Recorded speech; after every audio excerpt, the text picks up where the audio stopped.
So, spoiler season happened, right? Every patch cycle, Legends of Runeterra likes putting out a little like spoiler, right? Like, ooh, what might be the new things happening in Legends of Runeterra and in Path of Champions, and they tweeted out a dragon emoji and a mountain emoji, right? My immediate thought was Elder Dragon, duh. Out of like all the existing champs, the only other dragon is Aurelion Sol. He's not getting a constellation. Shh. Ain't no way he's getting a constellation. Heck no. And then Elder Dragon, of course, right? Got that there. I thought the other one was going to be Malphite. I thought it was going to be Malphite. It would fit, and like, considering the current event, the Titans of Runeterra event happening right now, Malphite, I would have been perfectly fine with Malphite. Like, Malphite makes sense, right?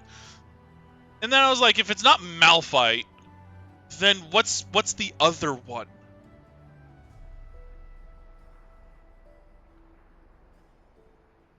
The other one would be like maybe Galio?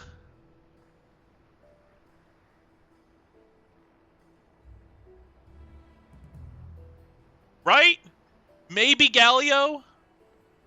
Because Galio's like a giant, you know, Petricite statue that's like the size of a mountain. Kind of makes sense, right? No! None of that shit happened. We get fucking flashbanged with this. We get fucking flashbanged with fucking Tryndamere. Where the... What? Why, how, and for what reason? Fucking Tryndamere! Oh, that was a... Tryndamere being revealed was a complete blindside. I was like... I was wilded. And after looking Tryndamere over, I actually really like it. I like what they did, because Tryndamere is such a simple champion. He's an 8-mana 8/6 that dies twice. Right? And after dying the first time, he becomes better. Right? You kill him once, and then all of a sudden he gets fearsome and tough and becomes a 9/9.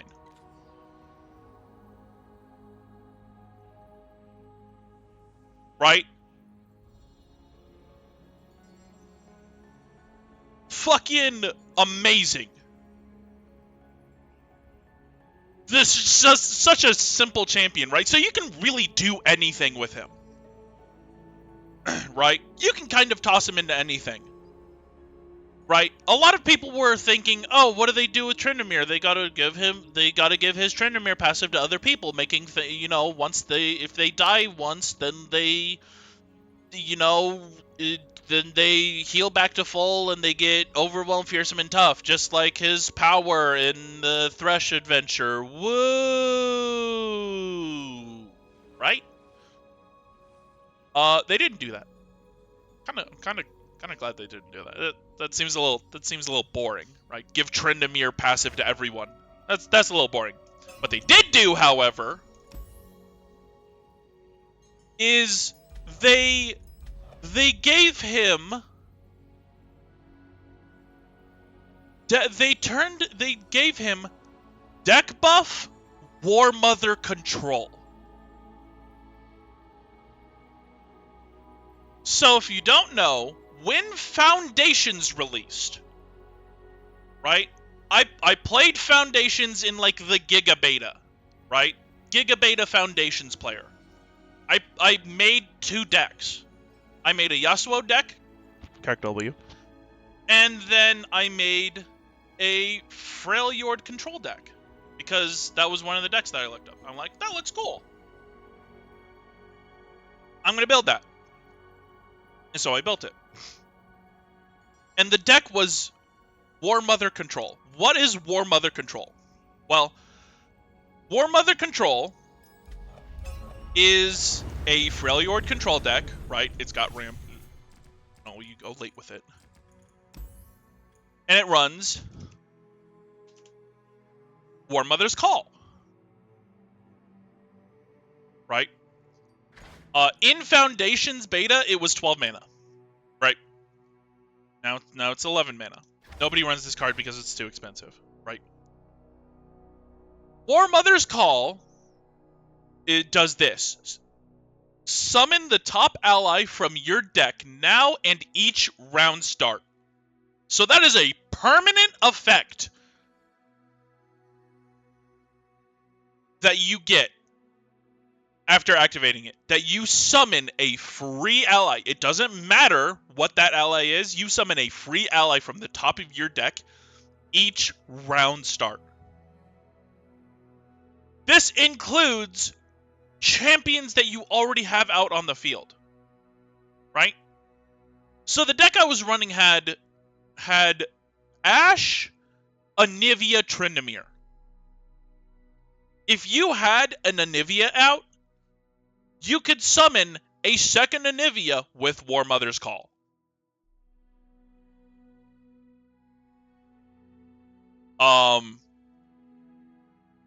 It was an extremely late game deck, right? It had deck buff cards. It had Omen Hawk.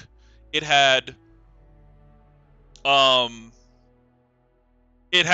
and Hearthguard, right? It had Ramp. It had Control, right? It used Shadow Isles for like 2 mana Black Spear and 1 mana 1/1 Last Breath summon a 1/1, right? Cards like that. Grasp of the Undying, right? And it was a very slow, control-y Freljord deck. And it has existed since the game was released in beta. And that's what they gave Tryndamere, right? A Foundations champion. They took Tryndamere and said, we can kind of do anything with him. Let's give him...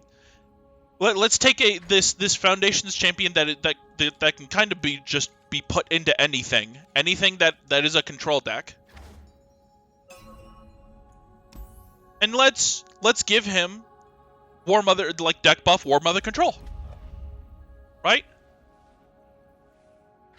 You have Elixir of Iron, right?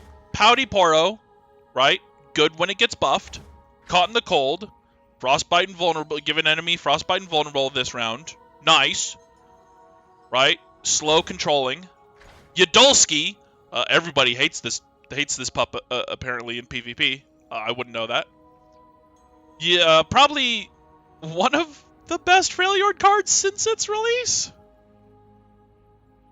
I think. Maybe. I'm assuming because it's a 2 mana 2/3 that has Omen Hawk's effect on attack. It gets 2 attacks off. It's better than Omen Hawk in every way, shape, and form. Hunting Boar, the good old Hunting Boar ramp, right? Mighty Poro, which is just an original Freljord card, 3 mana 3/3 over 1 Poro. Great, wonderful. Avaros and Hearthguard, another Foundations card, right? When I'm summoned, grant all allies in your deck +1/+1. Deck buff. Wonderful. Glacial Saurian. When I'm summoned, grant the top 3 units in your deck +1/+1. If an ally has a different subtype than me, draw one of those units. Great! This is a 5 mana 5/4 that has the effect of... What is it? It's that... Spoils of War? 2 mana burst? Give the top 3 units in your deck +1/+1. Plunder, draw one of them?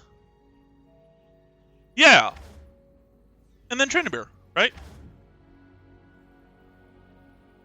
Nice, like good spread of like deck buff cards. You got ramp, you got control, you got something to buff, right? You got more control, right? And then you have this. You have his 3-star, which is 1-star upgrade. You have this. Call to Arms. Round start. Create a Call to Arms in hand or reduce its cost by 2 if you already have one. It is quite literally a single-use War Mother's Call that you get every turn. Right? You get it every turn. You get a single-use War Mother's Call every turn. right? And then when allies attack, grant allies in your deck +1/+1. Great, wonderful, right? So you have deck buff. You have deck buff cards in your starting deck. You have deck buff as a power every time you attack.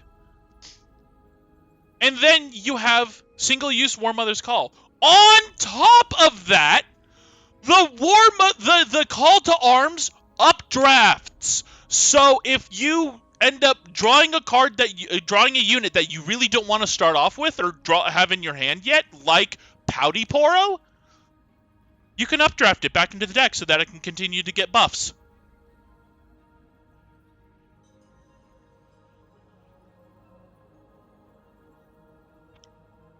This is... I love it. I love it. I love it. I love all of this. It's the simplest it's one of the simplest champions that has ever been released in the game since Foundations, given that has been given a Foundations level strategy. And they made it work in current day, in current Legends. I am so excited to play this, actually. I'm actually excited to play this. Right?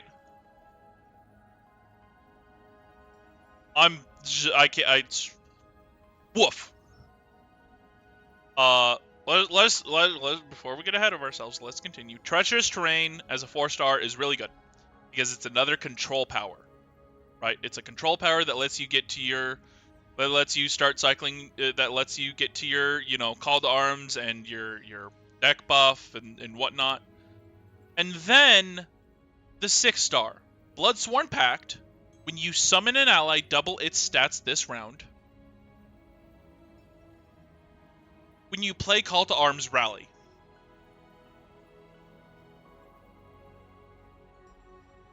This is ridiculous. This is a good 6-star power. This is the 6-star powers that we need in this game, right?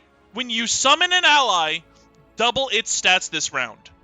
You know what you can do with that? If you get Can't Stop, Won't Stop, that becomes permanent.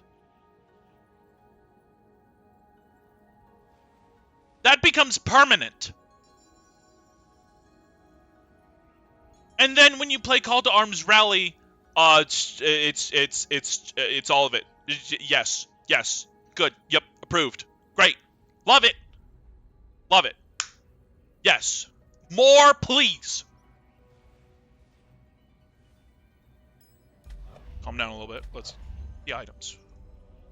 Right? Because they have to make Hunting Boar good. Hunting Boar starts with Skirmisher Saber. Yep. Saw that coming from a mile away. I'm like, how do you make Hunting Boar good? Give it Challenger. Yup. It's the first thing that happens. Give Hunting Boar Challenger. Pouty Poro starts with Giant Spelt. Oh, I like that. I like it. I'm perfectly okay with that. I like that, actually. That's nice. Because getting him to 3 attacks should still be a part of the game. He's just nice and big and he just has more health. I like that. Right? Glacial Saurian starts with Ancient Coin. Yup. 4-mana Glacial Saurian is great. Elixir of Iron starts with Hand Sensor. Yup. It's kind of weird because you would think Elixir of Iron wouldn't be a thing that they consider, but it's here. They put it in the deck. It's a nice, simple, easy to use card. Hey, that thing's going to die. Elixir of Iron. Now it doesn't die. Right? Hand Sensor. Yup. Is another deck buff card. Great. Caught in the Cold starts with Poro Snacks. Bet. Mighty Poro starts with Phage. 3-mana 5/5 Overwhelm. Crazy. Avaros and Hearthguard starts with Great Club. Good. Yudolski Snowdog starts with Locket of the Iron Solari. Also really good. Because then you can guarantee the swing. Then you can guarantee at least one swing and still have the Yudolski afterwards. Really good. Hunting Boar starts with Colossal Hammer. No. I'm sorry. What is this? A 3-mana 5/2 with Challenger? Last breath, get an empty mana gem? No. Good. Good. I love it. He's gonna be the biggest boy. I love it. And then Cotton the Cold starts with Stopwatch. All right, that's a fair last upgrade. Right? That's a pretty fair final upgrade. Cotton the Cold being slow kind of sucks.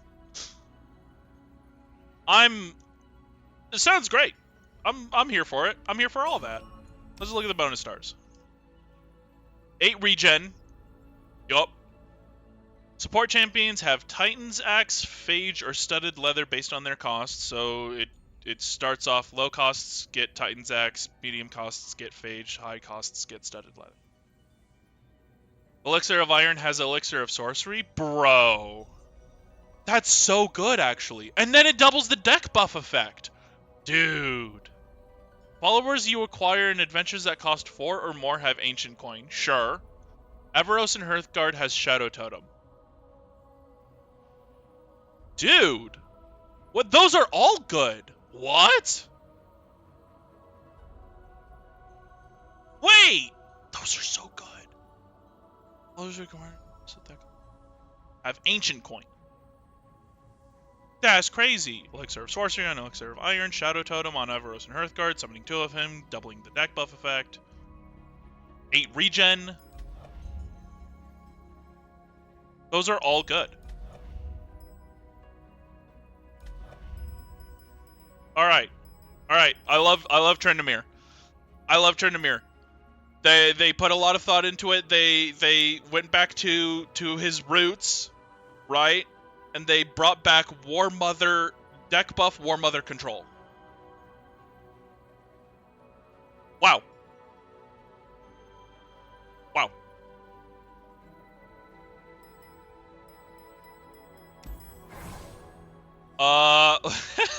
Let's look at Elder Dragon, shall we?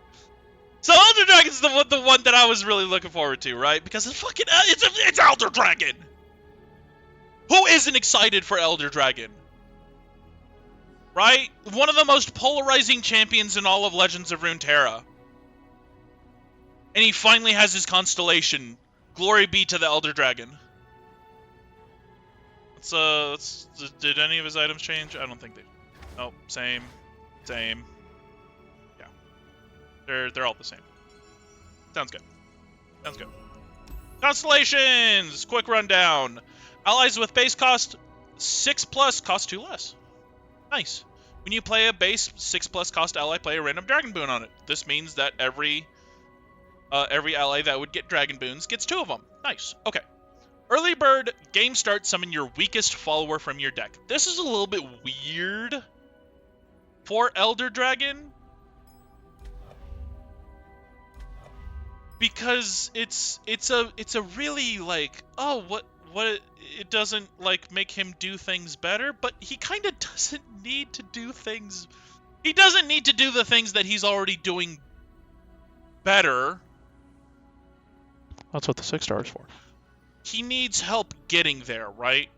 That's what Elder Dragon does. He needs help getting to the 6 costs. So Early Bird kind of actually helps with that. And just a cursory glance at these guys. Oh, right? It would summon Ruby-Eyed Conjurer with a play effect. Except Ruby-Eyed Conjurer has Giant's Belt. It already had Giant's Belt, right? Before they even came up with this constellation. So Early Bird will summon Blue Sentinel unless you draft something weaker than Blue Sentinel. And getting a blue Sentinel for free on turn 1 is actually pretty good for Elder Dragon. It's a 2-mana 2/3 with Challenger, Last Breath, summon a Crest of Insight, right? Get an extra mana gem next round. Right? So Early Bird actually slots in really nicely with Elder Dragon in general. Mana flow, and this is the thing I wanted to talk about. Souls of Dragons. Your dragon boons are replaced with dragon souls. Now, it doesn't say it here.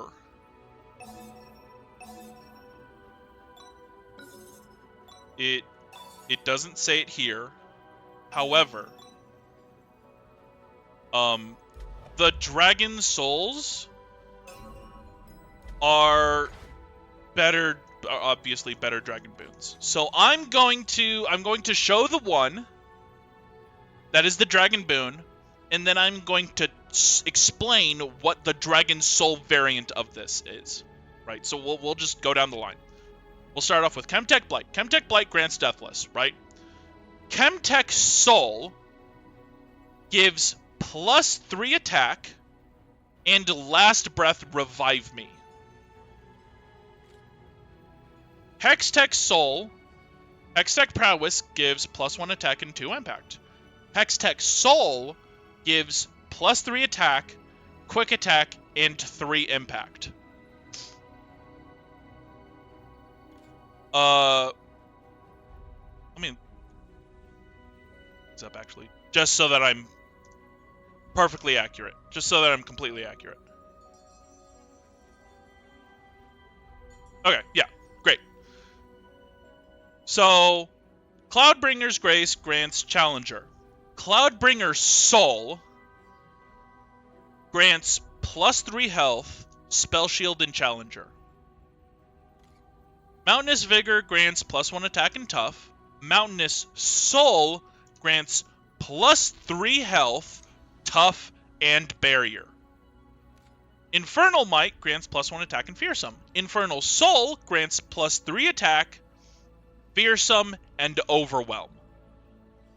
And Oceanic Will heals allies in your Nexus 2. Oceanic Soul grants +3 health and heals allies in your Nexus 6. So the souls are game-changing. The souls are really good. Right? It is a huge buff. Right? Again, another really good 6-star power that changes how the deck works. Or, like, makes how the deck works better. It is an addition, not a consistency buff. I love it. I love it. Give me the souls. Give me the souls. The greatest thing about this for me personally,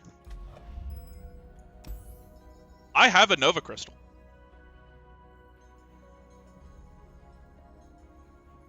I can get Elder Dragon's 6-star power. How many Runeterra gemstones do I have? I have 25. Fair. Or star crystals. Fair.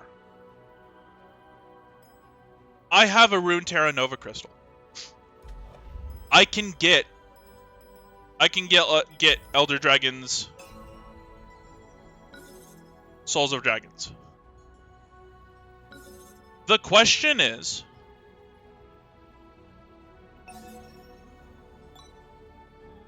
how do I go about it? I am going to get it eventually. I think what I'm going to do is this.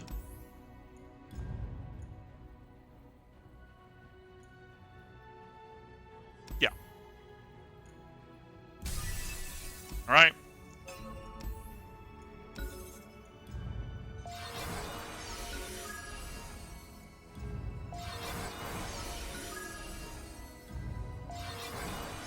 It's done. Alright, it's done. I'm going to play Tryndamere, because I really want to play Tryndamere. And once I'm able to get the champion fragments or Elder Dragon to get his 6-star, I'm gonna get his 6-star and I'm gonna play Elder Dragon. And that's where we're at. So little I guess TLDR. Tryndamere looks really good. I'm glad they gave him his own niche. I'm glad they made it deck buff, War Mother control. I'm glad.